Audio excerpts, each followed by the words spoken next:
There's a region in Central Europe 3 times larger than Belgium, which has become the home of several nations over the past 1,000 years. The people of these nations have turned this region into a multicultural land with a rich and exciting history. This is Transylvania, and its people are both economically and culturally totally exposed in their own land. But now we're facing Transylvania's historical chance. Currently, the people there are not allowed to decide on their tax revenues, national symbols, their children's textbooks, the developments they require, and what language of administration they may use. The Romanian state transfers back only a disproportionately small amount from the collected tax revenues here, and salaries are far lower than the national average.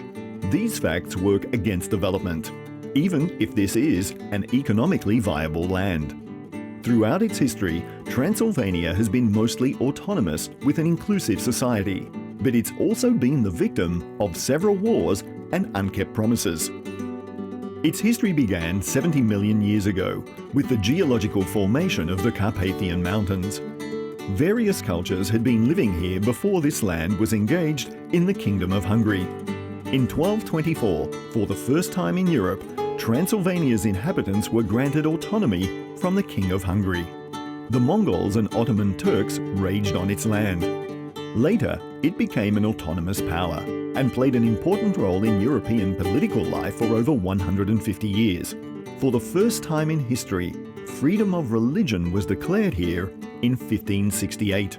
For a period of 160 years, the region became a principality of the Habsburg Empire. Revolutions and wars for independence came and were followed by peace again. In 1868, Transylvania was one of the first regions in Europe where the free use of native language was granted for all minorities. This freedom was later limited, and the peace ended with World War I. The Romanian army occupied Transylvania at the end of the war. After this, the Romanian National Assembly promised local councils free use of native language and proportional parliamentary representation to all nationalities. These promises have never been kept. With the Treaty of Trianon, the Allies awarded Transylvania to the freshly formed and only slightly larger Romania. During the past decades, the country has become a centralized nation-state, the aim of which is to culturally and religiously homogenize and economically repress Hungarian, German and Roma people, as well as several other ethno-national groups who live there. The facts that Romania has been a democratic state since 1989 and a member of the European Union since 2007 have not brought any major changes. In 2013, Hungarians in Transylvania formed the largest indigenous community in Europe without autonomy.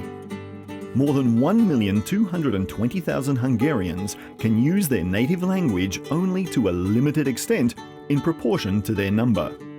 They have no autonomous state university with higher education in the Hungarian language. They are politically exposed, and central government disregards the historical borders of the areas with a majority Hungarian population. Transylvania is the largest region in Europe without autonomy.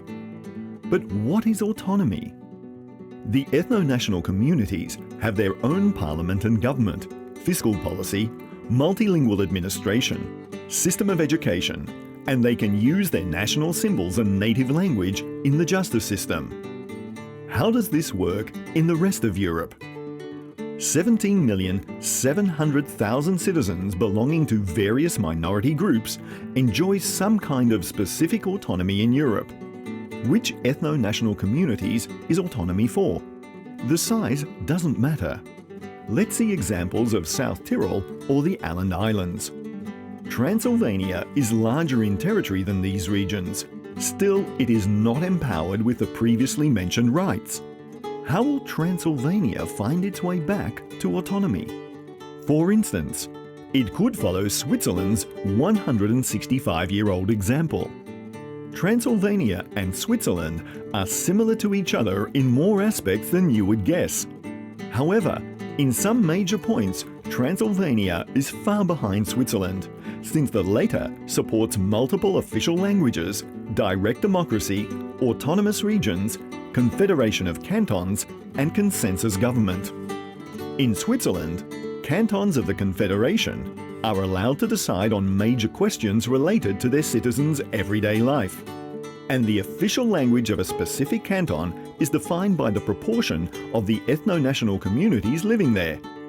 The subregions in Transylvania are similarly diverse from ethno-national and linguistic points of view, and they also vary in their own and individual cultural and historical heritages.